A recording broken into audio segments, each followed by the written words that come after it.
চলছে দূর থেকে। হ্যাঁ নমস্কার কর। হ্যাঁ এই তো নমস্কার। আমাকে কর, আমাকে দেখি কর। তোকে রেখে চল। তো সোশ্যাল ডিস্টেন্সিং মেনটেন করছি আমরা। হে গাইস, কেমন আছেন সবাই? আশা করি সবাই ভালো আছেন। আর অলমোস্ট আজকে 1 মাস পরে বাড়ি থেকে বেরোচ্ছি, মানে বিশেষ করে বাইকটাকে বার করব, কারণ আজকে 4 তারিখ হয়ে গেছে। আর গ্রিন আর অরেঞ্জ জোনে মোটামুটিভাবে শিথিল হয়ে গেছে, অর্থাৎ বাইক অ্যালাউ রয়েছে। সো যার জন্য আমি এখন বাইকটা বার করব, বাট বাইকটা তার আগে রয়েছে ওখানে। সো ভেরি হিয়ার হেলমেট জরুরি। সো হেলমেটটা এখানে রয়েছে মেবি। ওকে, সো আমরা পেয়ে গেছি হেলমেট অ্যান্ড এটাকে একটু মুছতে হবে। তো আমরা বাইক বের করে ফেলেছি অ্যান্ড যেরকম আপনারা দেখতে পাচ্ছেন যে পুরো পরিষ্কার, কারণ লকডাউনের মধ্যে ঘরে পড়ে থাকলেও আমি এটাকে রোজ মুছেছি নিয়মিত আর অনও করেছি যাতে ইঞ্জিন ঠিক থাকে।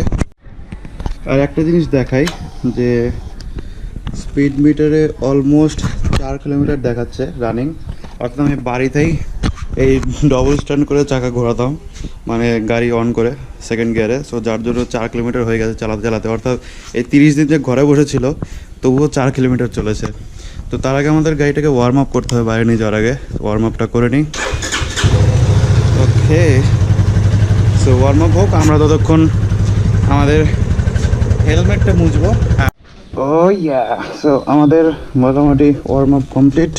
এখন আমরা বেরোবো। আর খুব মজা লাগছে। প্রথম থেকে তো একটু বেরোতে ইচ্ছে করছিল না, কারণ বাড়িতে থাকতে থাকতে এমন অভ্যাস হয়ে গেছে যে মনে হচ্ছে আর বেরিয়ে কী করবো, থাক দরকার নেই। তারপর মনে হচ্ছে না, 1 মাস পরে একটু যাই। দরজা বন্ধ হয়ে যাচ্ছে আবার, খুলে দে খুলে দে।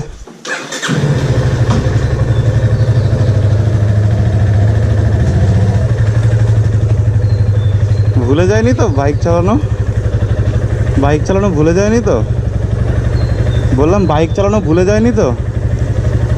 দেখি ট্রাই করে। ও অনেকদিন পরে বের করছে, একটু জল দিতে চাকায়।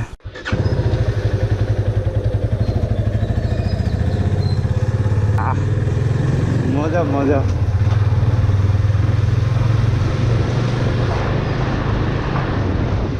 মনে হচ্ছে উড়ছি, কতদিন এরকম স্পিড দেখি না।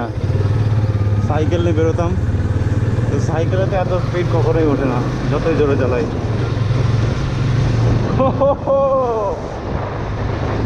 নাই, আর 7টা বেজে গেছে, সমস্যাও নেই। কারণ যদি আমি 7টার আগে বেরোতাম তাহলে প্রবলেম ছিল।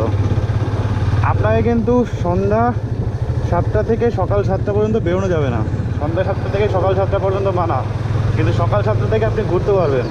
কিন্তু অদরকারে যে সবসময় ঘুরবেন এরকম না। তবে হ্যাঁ, অনেকদিন পরে বেরোচ্ছেন, বেশিরভাগ মানুষ অদরকারেই বেরোবেন।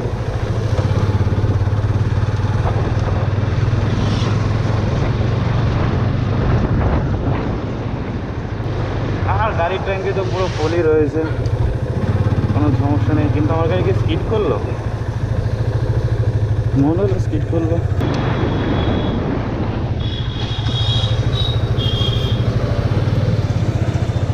প্রথম কথা বলে রাখি যে এটা বলে নেওয়া ভালো যে সরকারি মতে আমরা 2জন বসতে পারবো বাইকে। সো তার জন্যই আমরা 2জন বসছি। সো নইলে অনেকে আমাকে বলবেন কমেন্টে যে সোশ্যাল ডিস্টেন্স মেনটেন করছি না, কিন্তু অ্যাকচুয়ালি সরকারি মতে কোথায় তাড়াতাড়ি, কিন্তু অ্যাকচুয়ালি সরকারি মতে 2জন বসা অ্যালাউ আছে বাইকে। বাট অ্যাকচুয়ালি আমাকে দেখে নিতে হতো বাড়ি থেকে বেরোনোর আগে যে চেন লুপ ঠিক আছে কিনা, কারণ অনেকদিন বাড়িতে পড়েছিল। যদিও মাঝে একবার চেন লুপ করেছিলাম, প্রায় সেটা 15 দিন হয়ে গেল। সো যেহেতু গাড়ি চলেনি, তো আমি ভেবেছিলাম যে চেন লুপ হয়তো আছে, কিন্তু একবার যদি তাকিয়ে দেখি, বাট আসলেই আছে। এখনও চেন লুপ কোনোরকম প্রবলেম হয়নি। সো এখনও চাইলে 1-150 কিলোমিটার বা তারও বেশি চালানো যাবে। সো চেন লুপের প্রবলেম নেই। তো কতদিন দেখি না, ঘুম থেকে উঠে আসলি? আমি ঘুমাইনি, আমি ঘুমাইনি। দিন এই রাস্তাগুলোর মুখ দেখি না। আমি তো আসিনি। এসেছিলি এই রাস্তায় রেশন তুলতে? এই রাস্তায় এসেছিলি মাঝে? তো বেসিক্যালি একটুখানি দাঁড়িয়েছিলাম, কারণ গোপ্রোটা উল্টো পাল্টা ব্যাটারি শো করছিল। মানে আছে 87% চার্জ, কিন্তু দেখাচ্ছিল 0% চার্জ। তো যার জন্য একটু দাঁড়াতে হয়েছিল। তো যাই, আবার যাত্রা শুরু করি। অ্যাকচুয়ালি কোনো গন্তব্যস্থল নেই, মানে লকডাউনের পরে একটু ছাড়া পেয়েছি, ওই জন্য একটুখানি যাচ্ছি সামনের দিকে, যে যাই দেখে কি আছে, সব ভুলে গেলাম কিনা।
তো আবার আমরা চলে এসেছি সেই রাস্তায়, অর্থাৎ দইয়ের মাধবপুরের যে রাস্তা সেইটাতে।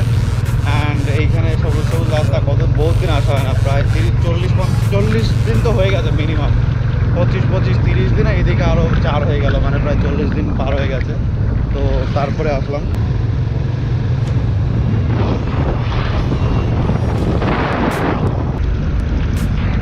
বিরাট বাতাস,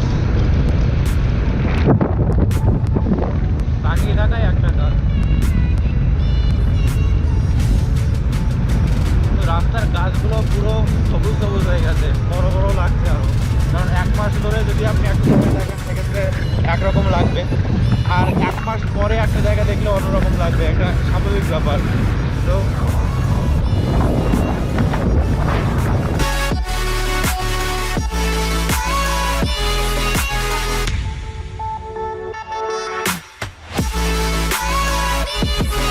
তো ফাইনালি যখন চলে এসছে, কিন্তু না গায়ে হাত দিবি না, গায়ে হাত দিবি না, সোশ্যাল ডিস্টেন্সিং, আমাদের সোশ্যাল ডিস্টেন্সিং চলছে দূর থেকে। হ্যাঁ নমস্কার কর। হ্যাঁ এই তো নমস্কার। আমাকে কর, আমাকে দেখি কর, তোকে দেখি চল।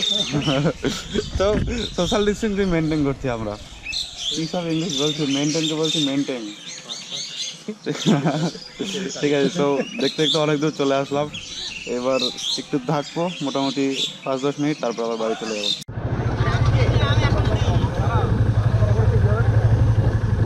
এখানে তো পাইকারি রেটে বিক্রি হচ্ছে, কিন্তু নিবি কিছু, কিনবি তো? ব্যাগ নিয়ে আসলে নেওয়া যেত।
ছাগল আন্টি সরো।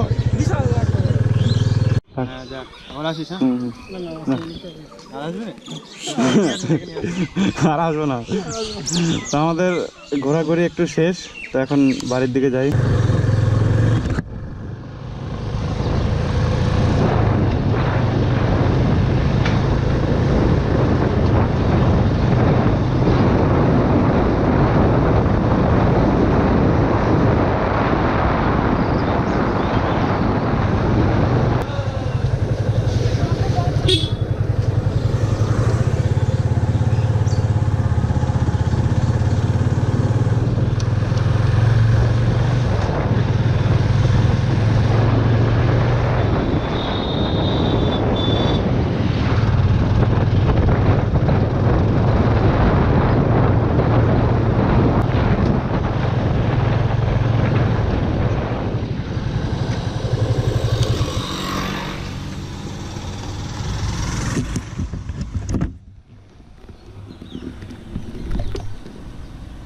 ঘরের ভেতরে হয় মাছি নয় কিছু একটু ঢুকে গেছে, মাছি নাকি পোকা।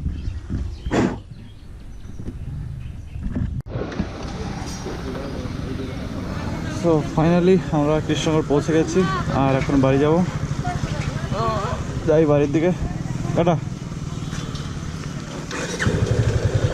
গিয়ে মনে হচ্ছে একটু ঘুমাতে হবে, কারণ শরীরটা একটু একটু খারাপ করছে, জানি না কেন, খারাপ করার কথা না কিন্তু করছে।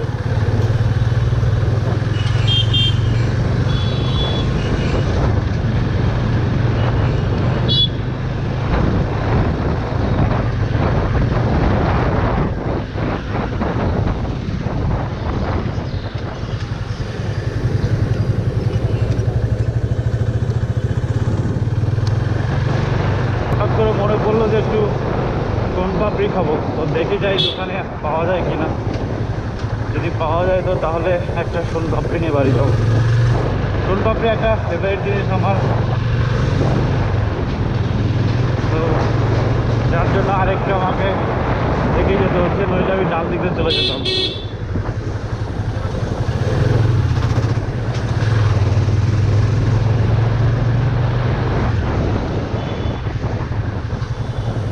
তো দেখি সোনপাপড়ি পাওয়া যায় নাকি।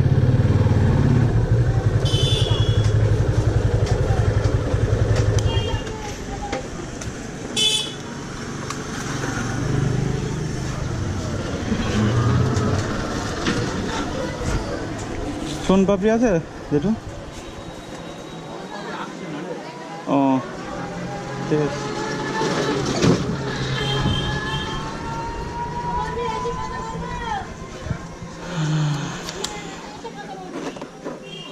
সৌভাগ্যবশত সোনপাপড়ি নেই, অর্থাৎ লকডাউনের টাইমে অ্যাকচুয়ালি আপনার স্টকে মাল নেই, যার জন্য আসছে না। তো এখন যেহেতু কারখানাটা এখানে খুলে দিয়েছে, তো আশা করা যাচ্ছে 2-1 দিনের মধ্যে আসবে।